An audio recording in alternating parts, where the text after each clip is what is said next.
Welcome, welcome, welcome.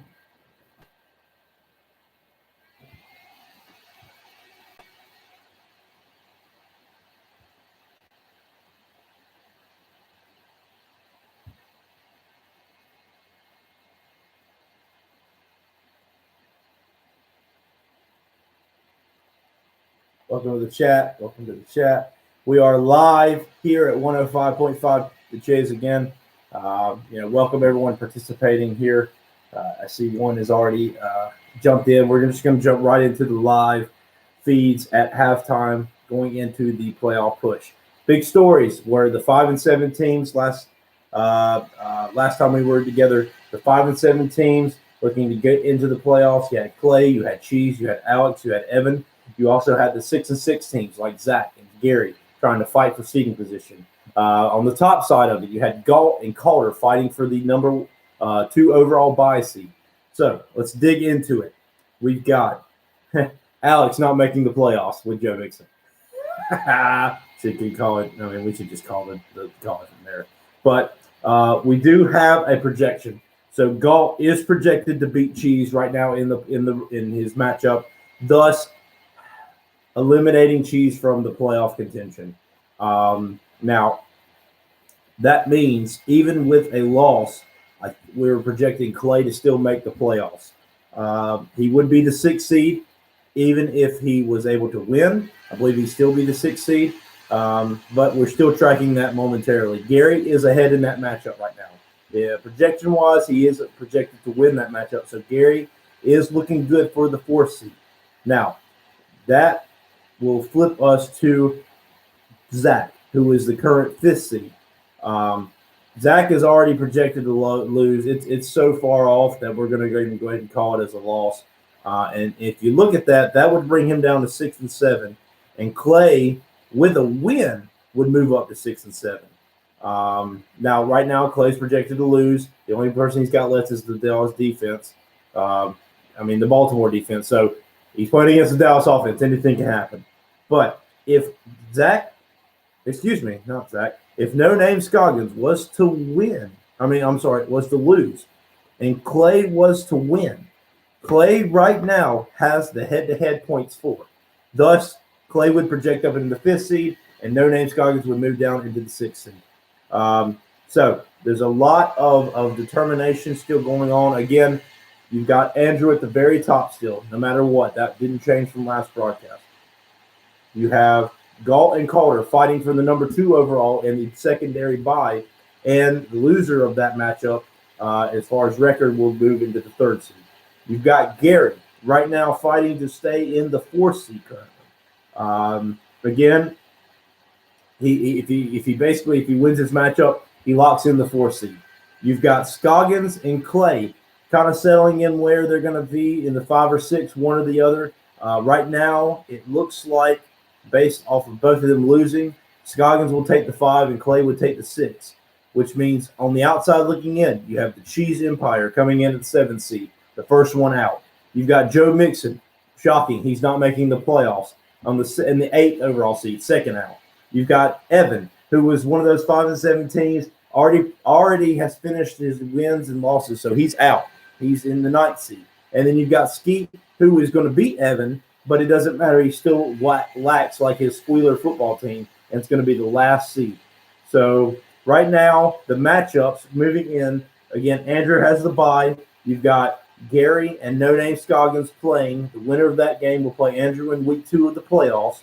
You've got Clay Holbrook at the 6th seed, with Calder right now projected to be in the 3rd seed. But we're going to go back into that because that's big. Both players are going to win. Galt's already got the lead over Cheese, and Calder already has the win pretty much locked up on Alex. Actually, he's definitely got the locked up win. They're both locked in. But here's the interesting point. Calder has 127.8. We're going to write that down. And you ask why we're going to write that down. It's because these numbers and these deltas are so tight. It's crazy. You got that. And he has 1,399 points for him. 1,399. Which puts him behind Galt at 1,404. 0.3. We're even going to go into the percentages.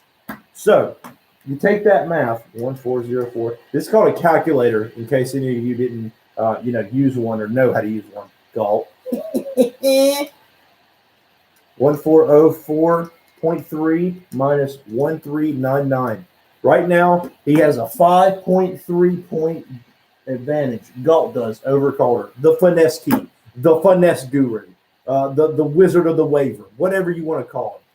But right now, Calder, projected wise, is set to. Oh man, it's going to be tight, ladies and gentlemen. 127.8. So if Calder, if Galt doesn't hit 127.8 minus 5.3, 122.5, Calder's your number 2 seed. 122.5 is the number to beat. 122.5. If Galt can get over that 122.5, he's going to lock in the 2nd seed and thus lock in the bye for himself. That's going to be huge. We're watching that game live. We're at halftime right now. Galt's at 119.3, projected to be at 127.8, which is well over the 122, but he's not there yet. He's got to find some. He's got to find some mystery points. I know who he can call for that, but nonetheless, Galt has secured the win, which basically all but eliminates Cheese from the playoffs. Even with a Clay loss, I don't think it's going to be enough. Cheese had to win to get in. So sorry for you consolation bracket players. I'm going to be bullying y'all. The best you got against me is Joe Mixon. You better figure something out quick because it's not going to be pretty. But we'll deep dive into these regular season games. Just going through them all. Andrew is projected to win against No Name Scoggins right now. Again, both of those teams have basically locked themselves into the playoffs. You got Evan and Skeet, which is a battle of the worst in this league.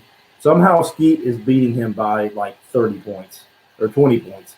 I don't understand how, but he is. Nonetheless, Evan's going to be the 9th seed. Skeet will be the 10th seed moving in. Then you've got Clay and Gary. That was a big matchup for seeding and playoff implications. You've got Gary right now with a slight lead. It's 145.6 to 139.2. Clay has the Baltimore defense, so another turnover here, another sack there. You never know. Right now, projected-wise, though, Gary's going to be the 4th seed, and Clay will be either the 6th or the 5th seed, depending on how the Scoggins game goes. And honestly, depending on how this game. If Clay loses, he's the 6th seed. If he wins, we'll have to go for the points for and kind of check into that. But 5th or 6th seed right there for Clay. And then Finesse Key and Alex. Oh, my God, Alex. I mean, what are you doing with your team right now?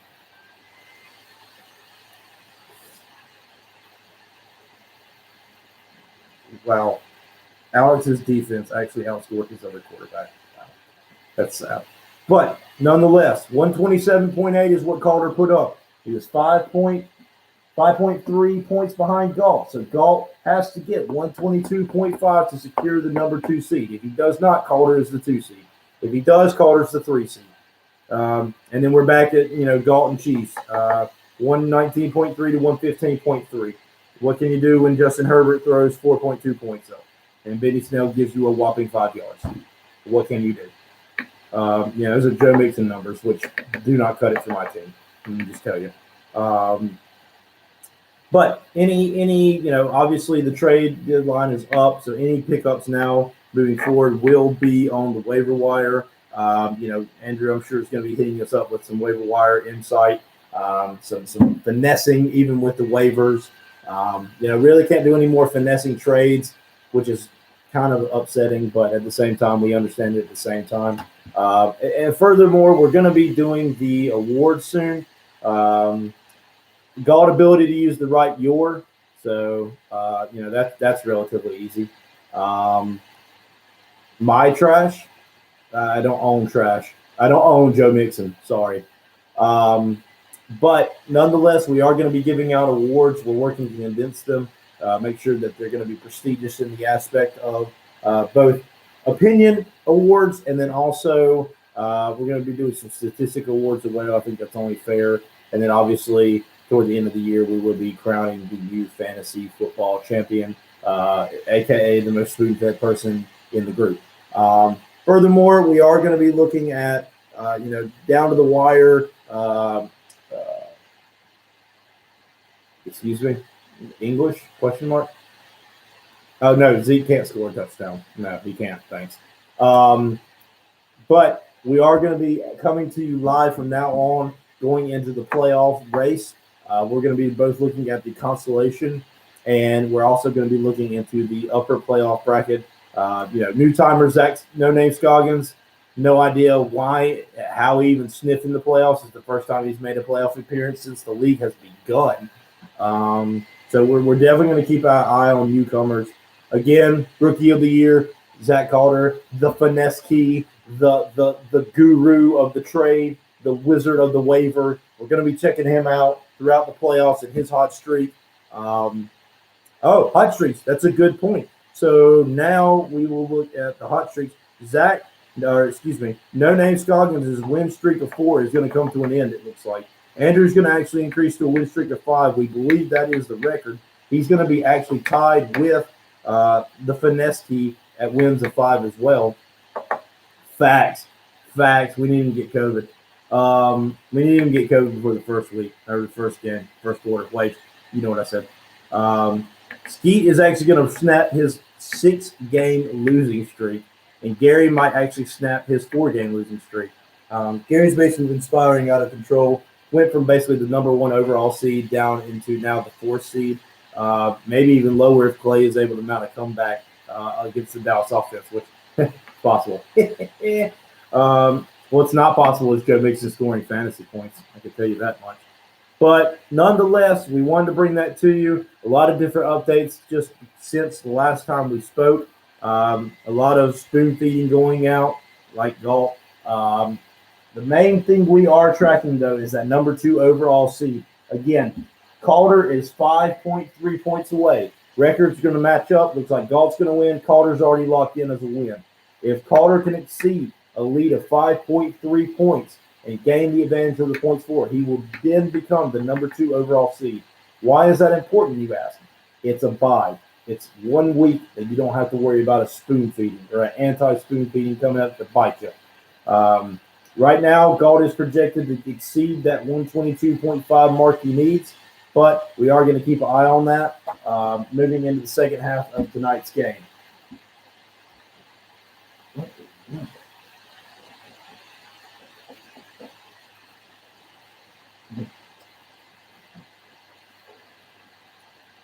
There goes Galt again using the wrong ewer. That's easy enough. Well, that is all we're going to have time for here at 105.5 The Chiz. We're going to try to keep you updated as much as I can. There's some trash talking going on in the chat currently. You love to see it. Again, thank you for everyone making this a wonderful fantasy week. There was a lot of drama down at the wire the last week, making the playoff pushes. A lot of anti-spoon feedings that took place over this year as well, so they'll definitely be reviewed. Catch us, as always, at our Instagram and Twitter handles. Instagram, Joe Mixon ? And our Twitter, both Calder and Galder Trash. That's both Calder and Galder Trash. For all of us here at 105.5, we wish you a wonderful Merry Christmas. We wish you happy spoon feeding in your fantasy runs. And, hopefully you've been a good person over the years so you don't get a lump of anti-spoon feeding in your stocking. But catch us again, and we'll see you soon.